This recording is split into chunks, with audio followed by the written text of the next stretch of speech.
देश पश्चिमा शक्तिको नाङ्गो हस्तक्षेपको शिकार भएपछिको यो हाम्रो चौथो भिडियो हो। आज हामी पहिलो, दोस्रो र तेस्रो भिडियोको समीक्षा गर्नेछौँ। हामीले पहिलो भिडियोमा एनइडी नेशनल इन्डोमेन्ट फर डेमोक्रेसीको नेपालमा भएको लगानीको भण्डाफोर गरेका थियौँ। तपाईहरू मध्ये कतिले विश्वास गर्नुभयो, कतिले गर्नु भएन। नेपाली मूलधारका सञ्चार माध्यमले त्यो कुरा दबाए पनि अन्तर्राष्ट्रिय सञ्चार माध्यममा त्यो नग्न रूपमा आयो। भारतीय गार्जियनमा यो हेर्नुहोस्, अमेरिकी न्युयोर्क टाइम्समा यो हेर्नुहोस्, अर्को द ग्रे जोनमा यो हेर्नुहोस्, रसिया टुडेमा यो हेर्नुहोस्। अझै विश्वास लाग्दैन? एलन मस्कले यो संस्थालाई दुष्ट संस्था, इभिल अर्गनाइजेसन भन्दै डिओजिई मार्फत युएसएड सँगै यसको बजेट कटौती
स्थिति आयो भन्ने राजा ज्ञानेन्द्रको विज्ञप्ति आएको हो। अहिले आएर यो समयमा चुनाव भयो भने कस्तो नतिजा आउला? प्रमुख पात्रका रूपमा को आउलान्? गगन कि बालेन? एमसीसी का लागि सुरक्षाको नाममा विदेशी सेना ल्याउने बाटो खुलिसकेको छ र त्यो सम्झौता नेपालको संविधान भन्दा माथि छ। हामी नेपालीको पशुपतिनाथले रक्षा गरून्। हामी दुखी छौँ। जसरी यत्रो लगानी आउँदा देशको आर्थिक समेत र चुप लाग्यो, त्यसरी नै नेपाली सेना र प्रहरी चुप लागेको देख्दा देश नै नरहने स्थिति आयो भन्ने राजा ज्ञानेन्द्रको विज्ञप्ति आएको हो। हिजो देश नबनेकोमा चिन्ता थियो, आज देश नै नबच्ने हो कि भन्ने निराशा पैदा भएको छ। यस समयमा चुनाव भयो भने कस्तो नतिजा आउला? प्रमुख पात्रका रूपमा को आउलान्? एमसीसी का लागि सुरक्षाको नाममा विदेशी सेना ल्याउने बाटो खुलिसकेको छ र त्यो सम्झौता नेपालको संविधान भन्दा माथि छ। हामी नेपालीको पशुपतिनाथले रक्षा गरून्।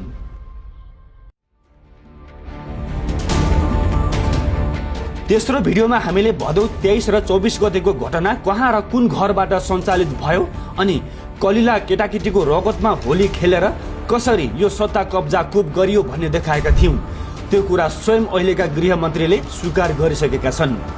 त्यो फुटेज हामीले गोविन्द केसी ग्याङका अभिषेकबाट लिएका थियौं। तर पनि हाम्रा नेपाली जनता यति महान छन् कि हामीले भनेको र देखाएको यति गम्भीर कुरालाई पनि उहाँहरूले सामान्य रूपमा लिइदिनु भयो। आज म अहिलेसम्म नभनेका केही व्यक्तिहरूका कुरा गर्दैछु। पश्चिमा शक्तिहरूसँग मेरो यो विद्रोह अहिलेदेखिको होइन। 2072 मा संविधान जारी भएदेखि विगतमा बाबुरामको नयाँ शक्ति, उज्जवल थापाको विवेकशील, नेपालमा गोविन्द केसीलाई खडा गरेर नयाँ प्रयोग सुरु भयो। राज संस्था सकाएर देशको संस्कृति समाजमाथि हमला गरेपछि त्यो शिक्षा र स्वास्थ्यमाथिको प्रहार थियो भन्ने मेरो बुझाइ थियो। अहिलेको जेनजीको अवस्था सिर्जना गर्न त्यो योजनाबद्ध हमला थियो र मेरो बल बुताले सकेसम्म त्यो लडाई मैले लडेँ, जुन अहिले पनि लडिरहेछु, अझै पनि जारी हुनेछ।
नेपाली हुँ, नेपाली जनताको हुँ। हामीले भनेका कति कुरा सत्य हुन् वा होइनन्, तपाईहरू आफै निर्णय गर्नुहोस्। अब फर्कौं, अब के हुन्छ? यो हप्ताका 2 घटना सामान्य छैनन्। पहिलो, तिब्बती गुरुको नेपालमा पहिलो पटक खुलेआम स्वागत र लर्डको भ्रमण। चीनको विशेष कूटनीतिक टोलीले धम्कीपूर्ण भाषा प्रयोग गर्नु कुनै सामान्य कुरो होइन। यस अघि पनि चीनले धुलो पिठो पार्ने धम्की दिइसकेको छ। 2013 र 2014 देखिको चाइनामा फ्री तिब्बतको कसरी दलाइ लामाको अनुयायी रिपुन्चे जन्माउनेदेखि नेपालमा बच्चाहरू प्रयोग गरेर जेनजी नामकरण गरी सिंहदरबार र न्यायालयमा आगो लगाई ध्वस्त बनाउने र सत्ता पल्टाउने एनइडीको योजना थियो। यो भिडियोमा हेर्नुहोस्, तपाईहरू कसैको पहुँच थियो यो खोज्ने, सुन्नुहोस् अनि बुझ्नुहोस्। भिडियो ध्यान दिएर हेर्नुहोस्। On the 25th of April, that marks the 33rd birth anniversary of Panchen Rinpoche, and Rinpoche is one of the youngest abbot. He's only 38 and he's already an abbot of a monastery.